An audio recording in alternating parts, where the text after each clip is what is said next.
All new at 6, no matter where you live in Florida, COVID-19 impacted you. Maybe you were stuck indoors for days, lost your job, or lost a loved one. Many voters say these experiences have become the deciding factor this election season. Capitol reporter Forrest Saunders has been traveling the state, and tonight he's hearing firsthand from voters living under some of the tightest virus protections in the state.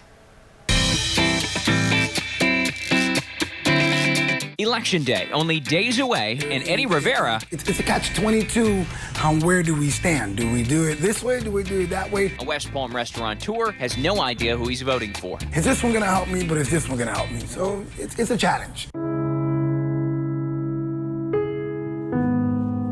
A challenge because when COVID-19 locked down his community... We sat here and said, we just got rid of the food truck, graduated into a full-scale restaurant. It nearly destroyed his new business. How are we going to get through this? The fear was there. But he says the help wasn't. El Matamunchi's not qualifying for any federal assistance. Rivera having to make it without aid from Republicans or Democrats. I did register. I just don't know where we're going to fall. His indecision uncommon in this part of the state, and it's clear to see why. Now, of course, the West Palm area is no stranger to politics. Right across the water there is Mar-a-Lago, which is the southern White House, a property the president owns. It's here Florida saw some of its most stringent COVID-19 protections. The result, a polarized electorate. At weekly Trump gatherings like this one, high above the highway, no socialism, this is America. It's not uncommon to find pandemic deniers. They're still trying to do a fear factor because the president got it, he's healed from it, he's got better medicines, we don't need a vaccination,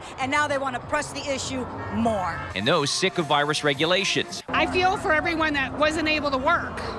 We're Americans, and we should be able to make our choices on what we do. I'm picking up a lot of yard signs. I've already distributed about 20 to friends and family. Whereas Biden's backers think science should come first. We have lived this experience on the front line. Like Michelle Sylvester, frustrated how the federal government handled COVID after a scare earlier this year. I took the test. I had to wait 11 days. 11 days to get a response. To have this turnaround on testing to be so long is ridiculous. The partisan divide on the virus is stark, according to a new survey by Pew Research. Only 24% of Trump supporters think COVID is a very important voting issue versus 82% of Biden's. If I were president today, I would roll back the reopenings in a number of places. I wanted to always play it down. I still like playing it down. Both candidates are offering different takes on the pandemic. Biden wanting free testing for all, 100,000 contact tracers, and more use of the Defense Production Act. Trump running on his performance, promoting economic recovery, limiting federal mandates on things like masks, and promising a vaccine fast. At the end of the day,